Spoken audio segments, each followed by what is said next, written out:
How did I, Jesus Vasquez, also known as Jesus V, go from being a bitch, making excuses for myself, to being a certified beast, as I consider myself? I was supposed to put out this video a few days ago, but when I talk about the topic, it's really personal to me. When I talk about this book, Can't Hurt Me by David Goggins, it's also very personal.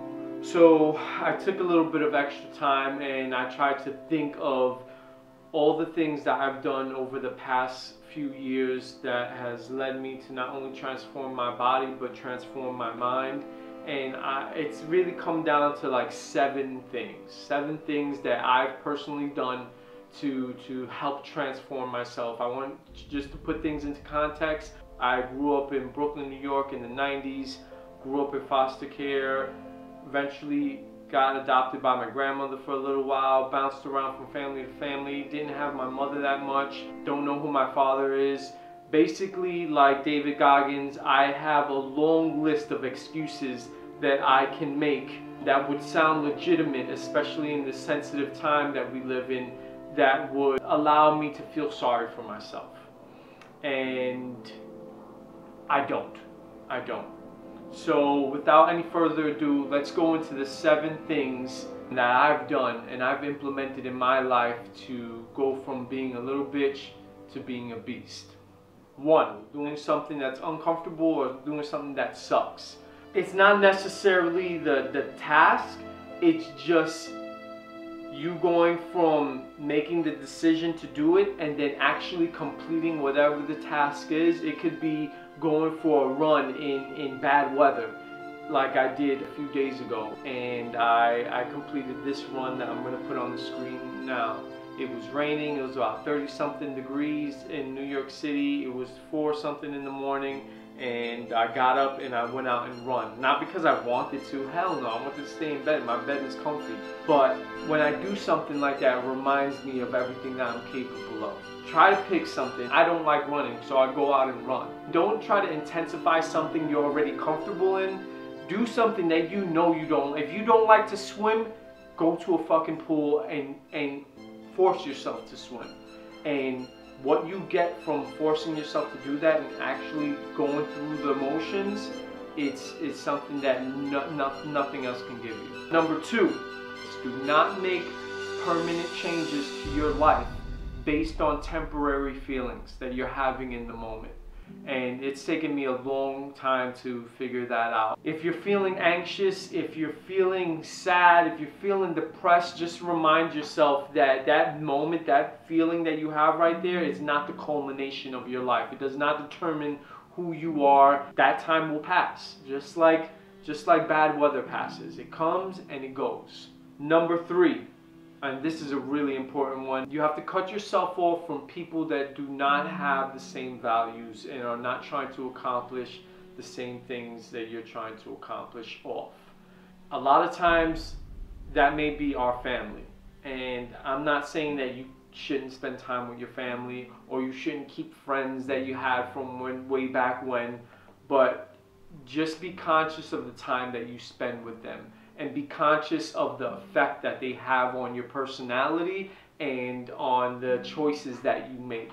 A lot of times we'll spend time with people that allow us or make us feel comfortable making choices that we otherwise wouldn't do on our own. You have to find your circle. Sometimes it takes a while, and I'm going to tell you right now, majority of the time that I spend by myself. But I'd rather spend time by myself and stay true to my values and things that I want to accomplish than spend time with a herd of people that will keep me in mediocrity and keep me feeling just like super comfortable and settling for myself. I don't want to settle. So if I have to be alone to strive for what I have to do until I find my group of people, then that's what I'll do. So keep in mind the people that you keep close to you. This is something that I do every day. Number 4. Write a to-do list. If there's things that you know that you need to be doing on a daily basis that you otherwise wouldn't be doing unless if it was on the list, then write that list and get it done. And you get a small sense of gratification every time you check one of those things off. Write a list, stick to the list, and do the items on the list on a daily basis. And another thing, don't put too many things on the list. because then you don't want to feel discouraged at the end of the day too. So if you know that there's only about maybe 5 to 10 items that you can consciously do with the amount of time you have within a day, consider your work, consider your commute, whatever else you got going on. If you have a family, consider your family. Even put time with your family in the list. I do that when I have my son. I make sure that I spend quality time with Sire. I put that on the list, and I make sure I take him to the park or we do something. But I have an agenda. When I wake up, my day is planned out and I have an agenda. So make a list, stick to the list. Number 5, consume your mind with things that build you and encourage you, and not things that are going to break you down, not things that are going to keep you small-minded. Try to consume content from excellent creators like David Goggins. Another one is Ed Milet. He has a great podcast. Andy Frisella, he's a little harsh for some people, but you know, I love his stuff. There's so many different type of creators that are pumping out content that help build people and help people realize their true potential. Another thing is, try to limit your time on social media and be conscious of the people that you consume on social media. Watching things that are based on gossip and negativity, that's going to have an effect on your mind, whether you believe it or not. So be conscious of the content you're consuming. Number 6, this one is much easier said than done, but be brutally honest with yourself. At some point you have to look yourself in the mirror and just be honest. Like, you know you're not doing what you should be doing. You know you're not doing enough to get where you're trying to go. And that hurts, because you know you might be overweight, you might be obese, you might be lazy, you may not be going to sleep when you're supposed to be going to sleep, and as a result you're waking up late, and because of that your whole day is just not productive. Be honest with yourself. If you have to set an alarm, set an alarm. Set an alarm to go to sleep, set an alarm to wake up. And be brutally honest with yourself. And if you are, whatever anybody else says won't have an effect, because you already know what you're doing, you know what you're not doing, and you know what you need to do to improve. And then lastly, buy this book, Can't Hurt Me by David Goggins. I'm not going to go into details on the book, because I believe everyone should have the experience of discovering David Goggins, his story, the things that he's been through for themselves. All I'm going to say is that this book has been, and the author David Goggins has been transformative for my life. I was already on the path of trying to improve myself, but the fact of the matter is I wasn't doing everything that I should have been doing. I wasn't working as hard as I really gave myself credit for working. I knew I wasn't working that hard, but like on social media, I would give myself credit as if I was. And there's something to be said about David Goggins' rawness, truthfulness, and just his ability to come across and like break and shatter that self-image you have of yourself, and being able to like stare yourself in the mirror.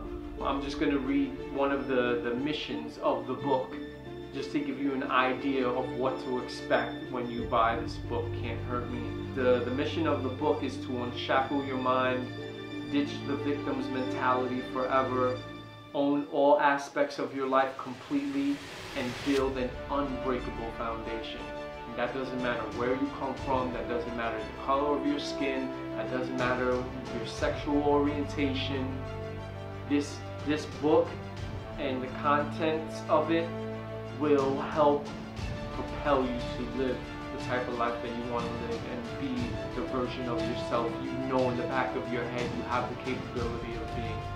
Those are my seven tips on how to go from being a little bitch to being a certified beast. I look forward to seeing you guys and hearing from you guys that you've implemented these 7 tips. If you do purchase Can't Hurt Me, definitely follow David Goggins on Instagram. He doesn't post that often, but when he does post, it's meaningful.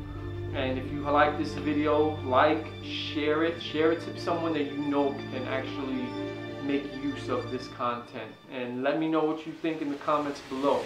And we're going to keep growing, and I'm going to keep doing everything I can to provide value, not only through fitness but through mental toughness, to help every one of my viewers and subscribers to be the very best version of themselves. So until next time, hope you have a good day, stay productive, and as always,